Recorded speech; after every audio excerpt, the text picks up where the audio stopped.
Hi guys, Brandon Irvin with Tech Review by Ernie, and today on Cars That Go Fast, we're going inside this 1992 Talon with a 2.0. Mr. Savani, Brian Savani of Savani Auto Machine Performance is upgrading this car to be a little racer. It's an all-wheel drive, so let's check it out. Alright guys, this is Brian Savani of Savani Auto Machine Performance, and he's going to show us a few things that he's doing to the Talon right now. 2.0, right? Right. And I see that you just got a turbo in there. How many pounds pressure does that push? Probably about 40, 45. Right. So we're still using stock internals? Yeah. Yeah, we're not going to be running out on this engine, Not right? quite. No, that motor ain't going to be like that. Well, it's February 24th today, and we're going to progress through some of his build as we go along in the spring here. What are your plans today for this? Today, mock up and reassemble the turbo setup that is going to be going on when the new motor goes in. So what have you completed already this afternoon? Oil drain, manifold fitment, turbo fitment, hit the water pipe, so nobody makes it, so you got to modify it. With all that work on that, looks very clean. How many turbos have you put into this already? Today, 3. And how much is that turbo costed you? That one retails for probably about $750, $800. Wow. Hey, let's take a look at that real quick here. Anything else that we were doing today on this one? Well, we were supposed to do an alternator relocation, but that's a little more mess than I want to deal with right now, being so close to the beginning of the season. Right. So what were your plans on moving it? Moving it to the back of the motor. Okay. Up in a tight spot where you can't get to with a stock intake. Well, of course. Now we see the oil filter. Hey, that's a nice accessible area. Yeah, we're going to change that too. Gotcha. Where are you putting that at? Well, it's going to stay there, but instead of being here, it's going to face down here. Oh, I Give me see. more room Okay, for yeah. intercooler piping to come over here. I gotcha. Big turbo wants a big intercooler pipe. So have you ran this car yet around? This? Yeah, I know that you did a while back, but before the upgrades. This car was running yesterday, and I decided to tear it all apart. I see. It had a much smaller turbo on it. What is that, O2? No, that's for the old fan. Oh, okay. I kept it on there in case everyone retains stock location fans. Anything in the rear end done yet? Rear end, everything's already done back here. What'd you do to the rear end on this? The rear end's actually a stock one. Oh, okay. They hold a good deal of power, but I mean, it's got all aftermarket air control arms, upper control arms. Oh, I see the fuel lines. Polyurethane bushings and aftermarket coil over shocks. So you have braided fuel lines on there? Yeah. Nice. Or on the E85, you gotta have big fuel lines. Yeah, that's cool. Inside the tank, there's a double pumper setup. Now, as we know, in Pennsylvania here, we've got E85 starting to sprout up all over the place. We got a winter grade and a summer grade, and we're just about to do the switch over in March. I actually ran E85 a little bit in my old 3.6, but nothing like this car here. You need big injectors to make it want it. Now, did you ever take this on the quarter yet? No. I felt like I should put the bigger turbo in before I did it. Right on. Haven't got it done yet. So this is a Pop and Son shop. Pop's shop downstairs. Of course, you've seen some of my videos, and Brian taking up here. How long have you been up here? About 3 years.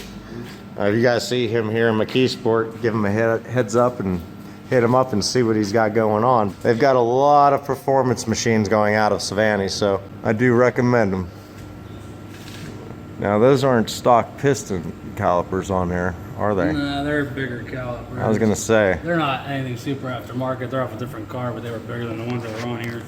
Hey, sometimes you gotta do what you gotta do. And that's great. They work. Stops on a dime. It's pretty cool, pretty cool. How much you get this Talon for? This Talon, I bought the shell for $800. Not bad. Here and redid almost everything on it already. Wow. Okay, Brian's gonna bring down the Talon right now. We're gonna take a bird's eye view of it.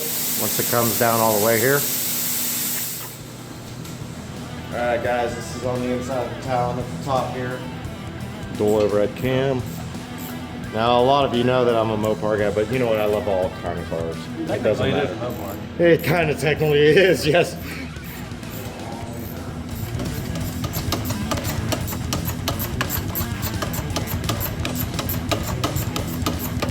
Yeah, actually, that turbo came off of Cummins turbo recently. Oh really?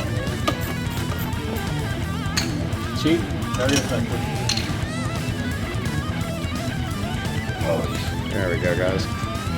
So that came off of Cummins, huh? What year was that? Late 90s, I think that one might have been 97, 98. Blue school, very tough internals. Yeah. They're hard to hurt. That's why everybody likes them. Well, guys, there's a modification you might want to look up and get some instructions on. Pulling a turbo off of a Cummins like that, popping it into a little talon like this. Woo, 40 psi. I got a guy for it too. This is what he specializes in, these turbos alone. Right. What was the stock horsepower on this car before?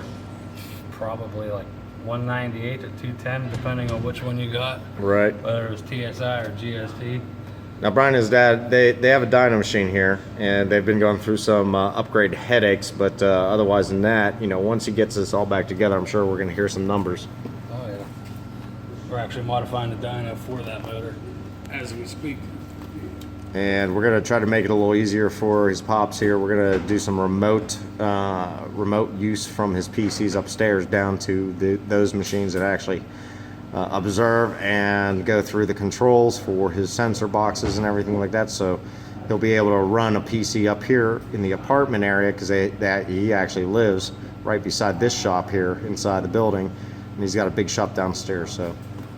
Well, this one is an EF1, also considered a Evo 316G, which was stockish big turbo for these cars, which was good for anywhere from 350 to 400 horsepower, which is what I just took off. That's the one I had on there last year in my other car, front-wheel drive. What happened to that? Well, that was kind of dropped, Oh, but okay. it still worked, and it was a better actuator than the stock one, so this one will hold 30 pounds of boost, but the stock one would only hold about 20. Okay. That's how I was able to push 30 pounds out of this little turbo. Gotcha. This was the step up. This is a Turbonautics 50 trim, which is what we were trying to put on there, but it didn't work because this manifold just kicks the turbo out a little too far. Oh, really? And Okay. this is the turbo we wanted to put on in the long run, but the motor isn't quite ready for that big one yet. Yeah, I gotcha. Like you were saying, you have to upgrade pretty much everything inside of it. Basically, 3 days ago, this is the turbo that was on there running. Well, I'll tell you what we're going to do. This is the son's shop. We're going to take a real quick gander down at Jake's shop, father's shop. I'm going to show you around there real quick, and he has some bikes down there, things like that. And like I said before, they fabricate. So that is something that is nice to have in today's world, especially in performance. So stay tuned for part 2, where we go down to Jake Savani's Machine Performance. 7, 6, 5, 4, 3, 2, 1. Oh, this you crazy mother.